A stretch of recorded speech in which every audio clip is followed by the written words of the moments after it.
আসসালামু আলাইকুম। আমি মোহাম্মদ নুরুল ইসলাম। অটো ট্রেনিং সেন্টারের পক্ষ থেকে আপনাদের জানাই স্বাগতম।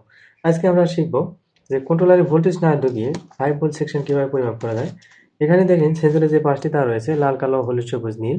তো এই 5টি তার কন্ট্রোলারে ভোল্টেজ না ঢুকিয়ে আমরা কন্টিনিউটি মোডের মাধ্যমে টেস্ট করব অ্যানালগ মাল্টিমিটার দিয়ে। তো অ্যানালগ মাল্টিমিটারের নবটি X1 কিন্তু সিলেক্ট করে নেবেন এবং দুটি প্রুফ এক করে 0 করে নেবেন। যদি শর্ট হয় তাহলে কাঁটাটি 0 তে যাবে, আর যদি শর্ট না হয় কাঁটাটি 0-র উপরে থাকবে, অর্থাৎ পরিমাপ দেখাবে।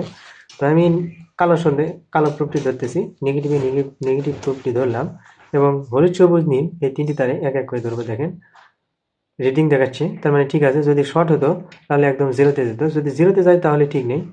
রিডিং দেখাচ্ছে, এটাতে দেখি রিডিং দেখাচ্ছে এবং এটাতে দেখি রিডিং দেখাচ্ছে। তো হলুদ, সবুজ, নীল এই 3টি তারই কিন্তু রিডিং শো করেছে। যদি শর্ট হয় তাহলে সেই কন্ট্রোলারটি নষ্ট। তো আশা করি বুঝতে পারছেন।